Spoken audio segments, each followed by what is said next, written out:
भारत बना रहा है मध्यम दूरी की भयंकर एंटी शिप मिसाइल।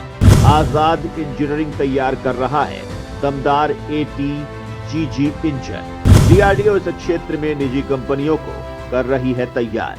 दोस्तों, भारत अपनी नौसेना की ताकत में भयंकर इजाफा कर रहा है। भारत एक साथ बहुत सी मिसाइलों पर काम कर रहा है। दुश्मन देश चीन बहुत बड़ी नौसेना तैयार कर चुका है। उसने अपनी नौसेना में भयंकर युद्धपोतों और पनडुब्बियों की तैनाती कर दी है। इन युद्धपोतों और पनडुब्बियों के इलाज के लिए भारत ताकतवर मिसाइलें तैयार कर रहा है। इन मिसाइलों की तैनाती भारतीय युद्धपोतों में की जाएगी। भारत ऐसी ही एक मध्यम दूरी की एंटी शिप मिसाइल तैयार कर रहा है। इसके लिए दमदार इंजन एक निजी कंपनी तैयार कर रही है। डीआरडीओ की संस्था GTRE उसकी मदद कर रही है। इस इंजन का इस्तेमाल मिसाइलों के अलावा एरोस्पेस में भी किया जा सकेगा। विमानों के इंजन हासिल करने की दिशा में भारत का यह महत्वपूर्ण कदम है।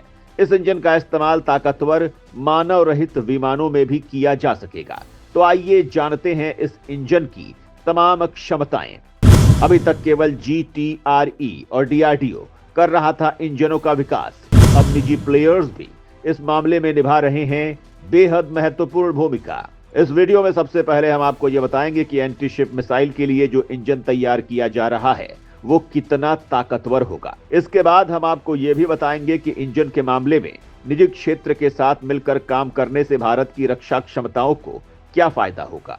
अभी तक मिसाइलों के जरूरी इंजनों का विकास भारत के रक्षा अनुसंधान और विकास संगठन की शाखा GTRE तैयार करती रही है। अब इसके साथ प्राइवेट प्लेयर्स को भी उतार दिया गया है। भारत की मध्यम दूरी की एंटी शिप मिसाइल के लिए ATGG इंजन तैयार किया जा रहा है। इस इंजन का इस्तेमाल मिसाइलों के अलावा ड्रोन्स और विमानों में किया जा सकेगा।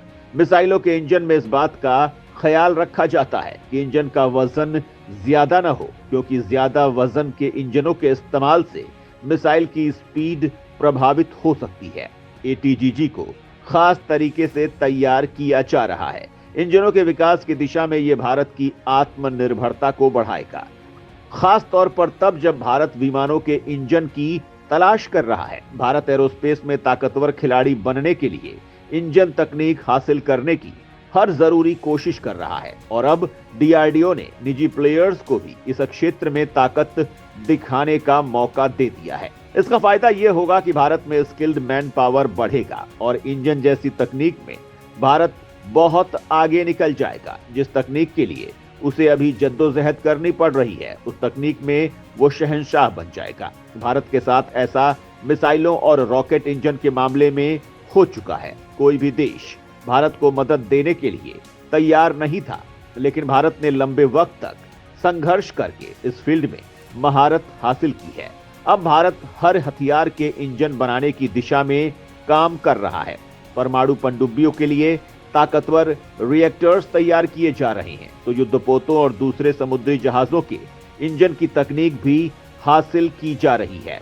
इसके लिए यूक्रेन जैसे देश के साथ करार किया गया है। निजी क्षेत्र के इंजन निर्माण जैसे क्षेत्र में आने से भारत को बड़ा फायदा होगा। इससे इस क्षेत्र में रिसर्च बढ़ेगा और जल्द से जल्द ताकतवर इंजन तैयार होंगे।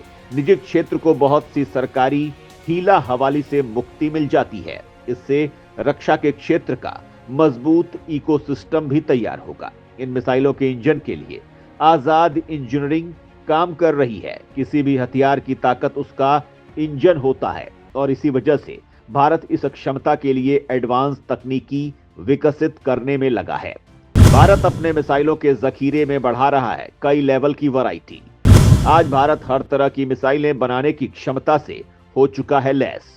भारत अपने मिसाइलों के जखीरे में हर तरह की मिसाइल शामिल कर चुका है। जरूरत के हिसाब से कम दूरी, मध्यम दूरी और लॉन्ग रेंज की मिसाइलें विकसित की जा रही हैं।